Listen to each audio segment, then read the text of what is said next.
जिन लोगों को अपनी ऑडिट की तैयारी करनी है वो इस वीडियो को जरूर देखिएगा, या जो अपना नवंबर 20 के एग्जाम्स दे चुके हैं और देखना चाहते हैं ऑडिट का पेपर कैसा था, कहाँ से आया था, वो इस वीडियो को जरूर देखिएगा। मेरा नाम है योगेश वर्मा, पेशे से हूँ चार्टर्ड अकाउंटेंट, स्टूडेंट्स को पढ़ाता हूँ ऑडिटिंग, और अभी प्रोवाइड किया हुआ है एब्सोल्युटली फ्री ऑफ कॉस्ट पूरा ऑडिटिंग का batch on our website learnzup.com। Okay, so let's begin today session. चलिए बात करते हैं एंड से। 70 नंबर का डिस्क्रिप्टिव पेपर है, आपके साथ डिस्कस करता हूँ। बताने से पहले जो है थोड़ा सा आपको बेसिक बता देता हूँ। ये आपका ऑडिटिंग का पूरा सब्जेक्ट है। ये देखिए, यहाँ पर चलते हैं और आईसीए की वेबसाइट लगाते हैं। ये आपका पूरा ऑडिटिंग का सिलेबस है, मॉड्यूल 1 मॉड्यूल 2। तो अगर मैं आपको अपने नोट्स दिखाऊँ तो पूरा मॉड्यूल 1 जो है 87 पेजेस में कवर किया हुआ है। इसमें ऑलमोस्ट 90% जो है मॉड्यूल 1 के सारे प्रोविजंस कवर्ड हैं, सारे कॉन्सेप्ट्स कवर्ड हैं। 90%, 100% नहीं बोलूँगा क्योंकि स्टडी मटेरियल नहीं है, ब्रीफ में कॉन्सेप्ट लिखे हैं, तो 90% कवर्ड है। रही बात मॉड्यूल 2 की, तो ये आपका मॉड्यूल 2 है। मॉड्यूल 2 में audit of items of financial statements हमने लाइन बाय लाइन डिस्कस करा है, क्योंकि एक बेहद इंपॉर्टेंट चैप्टर होता है, उससे 10-15 नंबर का आ जाता है। साथ में ऑडिट ऑफ बैंक्स हमने लाइन बाय लाइन बुक से डिस्कस करा है। और audit of different types of entities में गवर्नमेंट ऑडिट को छोड़कर जो बहुत इंपॉर्टेंट होती है, उसे छोड़कर जो छोटी मोटी और ऑडिट्स हैं वो भी हमने बुक से करा है। यानी कि मॉड्यूल 1 के पूरे नोट्स दिए हैं, और मॉड्यूल 2 के ये जो 2 चैप्टर हैं इनको छोड़कर बाकियों के लगभग सारे नोट्स दिए हैं, जो सिर्फ 24 पेज के हैं। अगर आप इन दोनों को ऐड करेंगे 87 + 24 तो निकल कर आएगा 110। यानी कि 110 pages plus audit of items of financial statements and audit of banks. अगर इतना आपने कर लिया होता तो आपका जो है 90% सिलेबस कवर हो जाता। 90%, यानी मेरे नोट्स कर लिए और 2 चैप्टर जो हमने कराए बुक से वो कर लिए। 90% आपका सिलेबस डन था और वहीं से पेपर आया था। बिलीव नहीं हो रहा तो आपको थोड़ी सी झलक दिखला देता हूँ। ये देखिएगा, what is the function of audit while examining various rules regulation orders with regard to audit against rules and orders by CAG. Controller auditor general जो रूल्स एंड ऑर्डर इशू करता है, अगर उसको एग्जामिन करना हो तो ऑडिटर कैसे करेगा।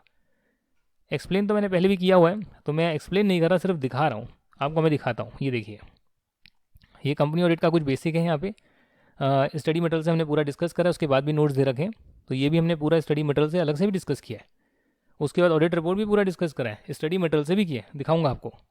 ये गवर्नमेंट ऑडिट आ गया है। और बताने से पहले एक बात और, पूरा ऑडिट का कोर्स जो है सिर्फ 45 आवर्स में अवेलेबल है। तो जब मैं कहता हूँ सब कुछ करा है, 15 दिन के अंदर पूरा हो सकता है, और 15 दिन में कोई बच्चा इसको पास कर सकता है, उसकी गारंटी है। तो audit against rules and order बोला था, ये देखिए ये आ गया। 3 नंबर का है, ये पॉइंट लिख कर आने थे आपको, 3 नंबर आपको मिल जाते हैं। वापस आ जाते हैं यहाँ पे और बात करते हैं different types of revenue grants क्या होती है। लोकल बॉडीज़ को रेवेन्यू ग्रांट्स मिलती है, कितने तरीके की होती है। जैसे आपका गवर्नमेंट ऑडिट खत्म होगा, लोकल बॉडी स्टार्ट होगा। इसके पहले टॉप पे लिखवाया हुआ है गवर्नमेंट ग्रांट्स कितने टाइप की होती है, general purpose, specific purpose, statutory and compensatory grant. तो ये आपको लिख कराना था, आपको 3 नंबर और मिल जाते हैं। अब ये 24 पेज के नोट से दिखा रहा हूँ, आपके 6 नंबर कवर हो गए। इसके बाद है आपको यहाँ पर बताना था discuss the audit of receipt in respect of government audit. तो गवर्नमेंट ऑडिट में ऑडिट ऑफ रिसिप्ट होती है, वो कैसे करते हैं वो बताना था। तो ये आपका आ गया ऑडिट ऑफ एक्सपेंडिचर, और ये आ गया ऑडिट ऑफ रिसिप्ट। ये लिख कर आना था, आपके 4 नंबर कवर हो गए। तो ये अभी सिर्फ 24 पेजेस हैं, आप देख सकते हो यहाँ पे 24 पेजेस चल रहे हैं हमारे, और मैंने इसमें एमसीक्यू लिया भी नहीं है। एमसीक्यू 30 मार्क्स का अलग है, अगर वो भी इसमें से कुछ आया था तो आपका बहुत ज़्यादा, यानी 10 नंबर से ज़्यादा का भी कवर कर लिया था सिर्फ 24 पेज के अंदर। ये तो भैया रिकॉर्ड हो गया। इसके बाद यहाँ पर आप देखेंगे कोऑपरेटिव सोसाइटी से जो है प्रोविजन आया है, जो ऑडिट ऑफ वेरियस एंटिटीज़ है वहाँ से आया है। और मैंने एंड में यहाँ लिखवाया हुआ है, देखो सेक्शन 8 कंपनी और सोसाइटीज़ वगैरह है, वो बुक से डायरेक्टली हमने डिस्कस करा है। एनजीओज़ वगैरह को डायरेक्टली बुक से डिस्कस करा है। आप कहेंगे बुक से डिस्कस करा है, प्रूफ क्या है इसका, ये देखो इसका प्रूफ मैं आपको दिखाता हूँ। ये देखिए, ये आपके सीए के पूरे लेक्चर्स हैं ऑडिटिंग के, जो एब्सोल्युटली फ्री अवेलेबल है learnzup.com पे। और हाँ, कितने लोगों ने लिए वो भी आपको दिखाता हूँ। ये देखिए, मैं ऑर्डर्स में गया, ऑर्डर्स में मैंने ऑल किया हुआ है। 827 हमारा कोर्स है। नीचे जाओ, ये देखो 82 एक पेज में आ रहे हैं 10 लोग। 82 मतलब 820 स्टूडेंट्स एनरोल कर चुके हैं ऑलरेडी। ईमेल आईडी थोड़ी सी मैंने ब्लर कर दी है क्योंकि कॉन्फिडेंशियल है। तो ये मैंने आपको दिखा दिया कितने लोग एनरोल कर रहे हैं। आज है 8 दिसंबर। 8 दिसंबर को भी देख लो मॉर्निंग से कितने लोग कर चुके हैं, 1 2 3 और 4। मॉर्निंग का टाइम है अभी 9 बजे यहाँ पे। तो आप देख सकते हैं 9:15 तक जो 4 लोगों ने सुबह सुबह एनरोल कर लिया है। और 7 तारीख का देखोगे, 7 तारीख कल थी, देखो कल कितने लोगों ने एनरोल किया है। तो रोज़ जो है एनरोल करे जा रहे हैं 820 है, देखो आप टोटल। हर पेज में 10 हैं, ये देखो सब नए हैं, रिपीट नहीं हो सकता, एक बंदा 2 नहीं ले सकता। तो ये देखा आपने कितना पॉपुलैरिटी है। चलिए आगे बढ़ते हैं। तो ये जो है कोऑपरेटिव सोसाइटी, आप पूछ रहे थे कहाँ करा है, मैं आपको यहाँ दिखाता हूँ, यहाँ कराया हुआ है। ये है 45 आवर्स के हमारे सारे लेक्चर एब्सोल्युटली फ्री हैं, और पूरा पेपर यहीं से आया है। ये देखो मल्टी स्टेट कोऑपरेटिव सोसाइटी, यहाँ पर क्लिक करना था। वीडियो के अंदर आपको ये पूरा का पूरा क्वेश्चन का आंसर मिल जाएगा। इसके बाद बात करते हैं, यहाँ पर आ रहा है प्रोविजंस को कैसे वेरीफाई करेंगे। ये है audit of items of financial statement, यानी कि जो हमने डायरेक्टली स्टडी मटेरियल से कराया। तो इसके नोट्स नहीं है भाइयों, बट आप अगर यहाँ देखेंगे तो आप दंग रह जाएंगे। ये देखो असर्शन क्या होती है, वहाँ से लेकर शेयर कैपिटल कैसे चेक करेंगे, रिजर्व एंड सरप्लस कैसे करेंगे, फिर बोरोइंग, फिर उसके प्रोविजंस कैसे करेंगे, फिर एसेट साइड पे रिसीवेबल कैसे करेंगे, डेटर कैश कैसे करेंगे, फिक्स्ड एसेट कैसे करेंगे, इंटेंजिबल एसेट कैसे करेंगे, ट्रेड पेबल कैसे करेंगे, लोन्स एडवांस कैसे करेंगे। तो ट्रेड पेबल के साथ शायद प्रोविजंस भी डिस्कस करे हुए हैं, वो छोटा सा पार्ट था तो उसका अलग वीडियो नहीं बना, मेन हेडिंग का वीडियो बना है। तो ये देख सकते हैं इनकम, एक्सपेंस, परचेज, पेरोल, पूरा ऑडिट रिपोर्ट, तो सारी चीज़ें यहाँ डिस्कस करी हुई है। खोल के दिखाना तो खोल के भी दिखाया जा सकता है। आगे देखते हैं यहाँ पे, ये है ऑडिट के राइट्स बताने थे आपको। राइट्स ऑफ ऑडिटर क्या होते हैं कि ऑडिट जो है स्टैट्यूटरी ऑडिटर ब्रांच का ऑडिट कर सकता है नहीं कर सकता, तो ये तो हमने कंपनी ऑडिट में डिस्कस किया हुआ है मॉड्यूल 2 में। वैसे तो मैंने आपको यहाँ राइट्स लिखवाए हैं, 24 पेज के अंदर आपको राइट्स भी लिखवाए हुए हैं, ये देखिए। बट ये पूरा चैप्टर मैं आपको फिर से बता रहा हूँ, नोट से नहीं, हमने पूरा ये स्टडी मटेरियल से करा है। नोट्स बाद में मैंने आपको ब्रीफ बनाकर दे दिए थे इंपॉर्टेंट टॉपिक के। तो कुछ पावर्स दे रखी है, राइट्स दे रखे हैं, कुछ ड्यूटीज़ दे रखी है। तो यहाँ से जो है आप देख सकते थे, और स्टडी मटेरियल से जो हमने डिस्कस करा है वहाँ से भी आप देख सकते थे, जो हमने ऑलरेडी अपने वीडियो लेक्चर्स में कवर किया है। बात करते हैं एसए 701 की। ये एसए 701 है। इसमें आपको बताना था कम्युनिकेटिंग की audit matters in the independent audit report. की ऑडिट मैटर्स क्या होते हैं, कई लोगों को नहीं समझ में आएगा, कोई बात नहीं, आपको बताएंगे की ऑडिट मैटर्स क्या होते हैं। ये देखिए, audit report, audit report, audit report, SM questions, सारा का सारा 45 आवर्स के अंदर सब कुछ है। ये देखिए, आपको दिखाऊंगा, निकाल कर दिखाऊंगा आपको। एक वीडियो भी चेक करा देता हूँ, सारे तो नहीं करा सकता एक एक खोल के, बट एक आधा वीडियो कराना ज़रूरी भी है। ये देखिए, डिटरमाइनिंग की ऑडिट मैटर, यहाँ पे डिस्कशन हो रहा है करीब करीब 27 मिनट्स 53 सेकंड्स पे जो है हमारा डिस्कशन हो रहा है डिटरमाइनिंग की ऑडिट मैटर। यहाँ से पूरा क्वेश्चन है। ये जो अगले 3 पॉइंट लिखे हुए हैं, 3-4 पॉइंट लिखे हुए हैं, ये आपको यहाँ लिख कर आने दें। ये देखो 3 नंबर का ये 3 ही पॉइंट है इसमें। आगे बढ़ते हैं।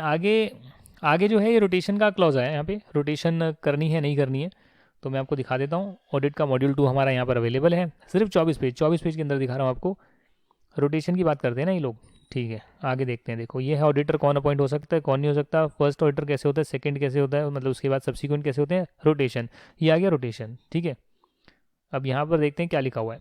क्लू लिमिटेड एक पब्लिक अनलिस्टेड कंपनी है, तो पब्लिक अनलिस्टेड कंपनी की कैपिटल कितनी है, 9 करोड़, पब्लिक बोरिंग कितनी है, 51 करोड़। तो ये रोटेशन के प्रोविजंस किस पे लगते हैं वो यहाँ दे रखे हैं, ये देखिएगा। लिस्टेड कंपनी पे तो लगते ही लगते हैं, एंड अदर कंपनीज पे लगता है जिनकी public borrowing, financial institution, bank या पब्लिक डिपॉजिट जो है वो 50 करोड़ से ज़्यादा है।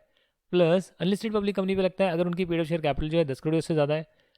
और प्राइवेट कंपनीज पे भी लगता है अगर उनकी paid of share capital 50 crore से ज़्यादा है। मतलब क्या समझे, इन सभी पर जो है रोटेशन के प्रोविजंस लगते हैं, सभी लिस्टेड कंपनी पे, लिस्टेड के अलावा सभी कंपनीज पे जिसमें सारी कंपनीज आएगी, लिस्टेड के अलावा सभी कंपनीज पे जिसपे सारी कंपनीज आएगी। देखो यहाँ पर मैं आपको दिखा देता हूँ, ये देखिए, सभी लिस्टेड कंपनीज पे लगता है, लिस्टेड के अलावा सभी कंपनीज पे लगता है जिनकी पेड अप शेयर कैपिटल तो इस थ्रेशोल्ड से बिलो है जो हमने डिस्कस करा है, बट पब्लिक बोरिंग जो है वो 50 करोड़ से ज़्यादा है।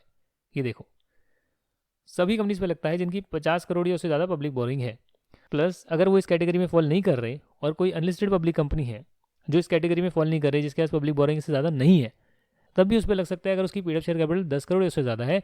और प्राइवेट कंपनीज पे भी लग सकता है अगर उसकी paid up share capital 50 crore या उससे ज़्यादा है।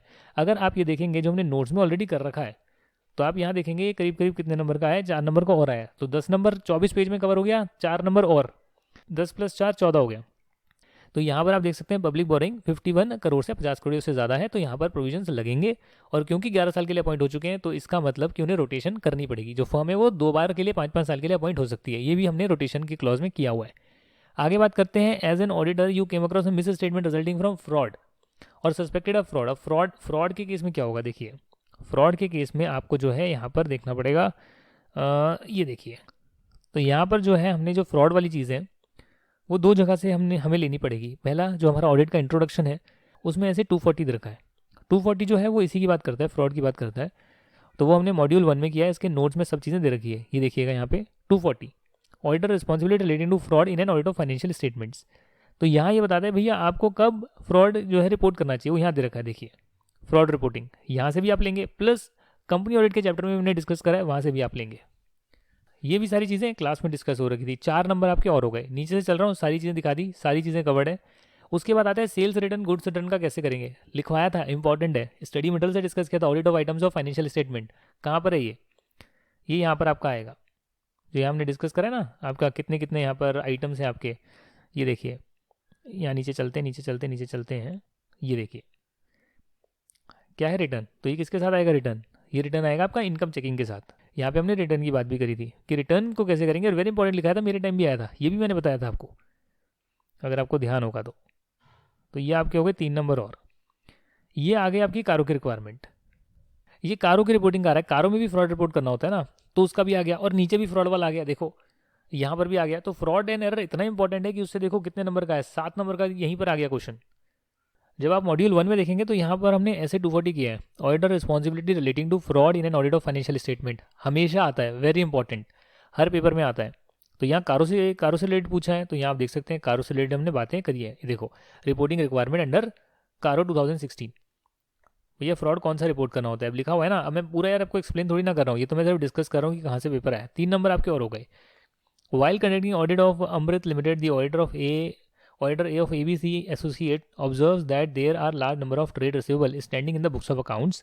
Auditor wanted to send confirmation request to few large trade receivables, but the management refused the auditor to send confirmation request. How would the auditor proceed? Alternative procedure करने पड़ेंगे।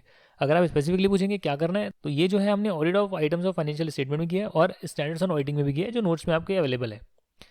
ठीक है ना।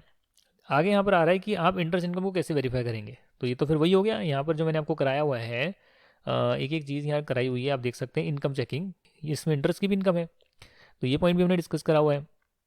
यहाँ पूछते हैं analyse how risk in IT system is if not mitigated could have an impact on the audit. IT system का risk audit को कैसे इम्पैक्ट कर सकता है, ये देखो यहाँ दे रखा है। How above risk will impact if not mitigated, ये आपको लिख कराना था,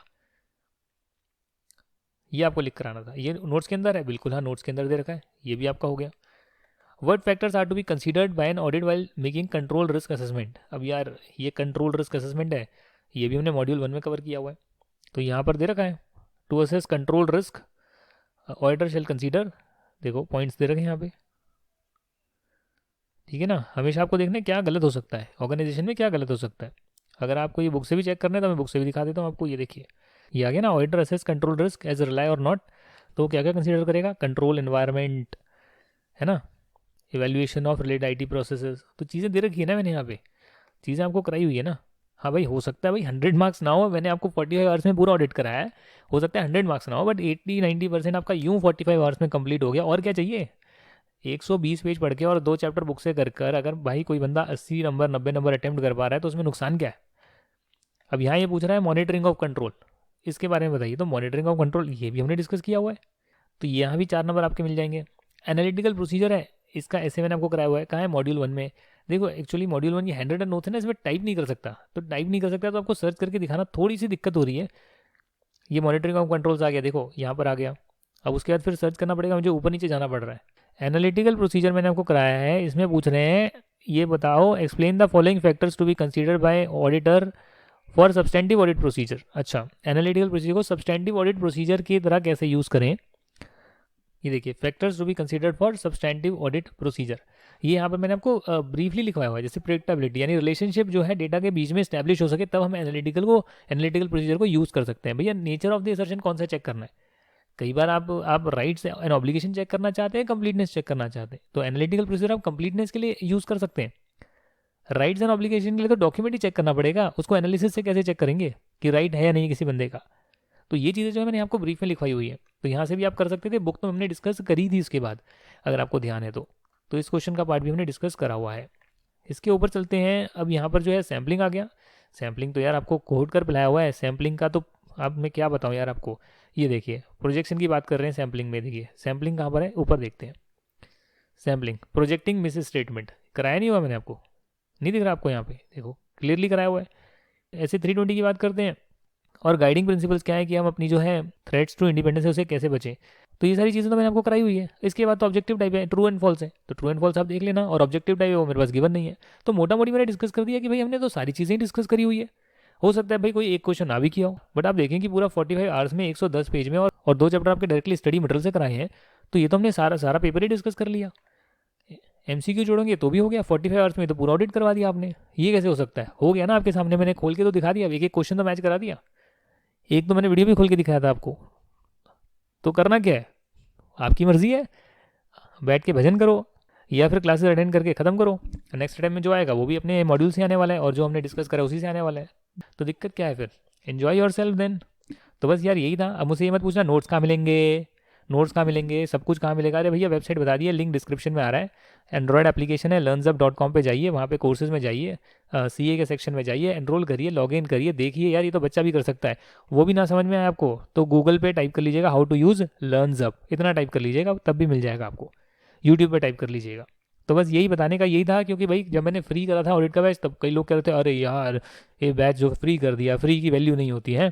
अब मैं आपको दिखा रहा हूँ वैल्यू क्या है। मैं बोलता नहीं वैसे, बट अब मैं दिखा रहा हूँ आपको कि देखो सारा पेपर यहीं से आया है। वरना मैं क्यों मेहनत करता यार, मेरे को पता है यार मैंने पढ़ा दिया, सब पेपर वहीं से आता है, चाहे कोई भी सब्जेक्ट हो, खोल के दिखा दिखा कर करता नहीं मैं।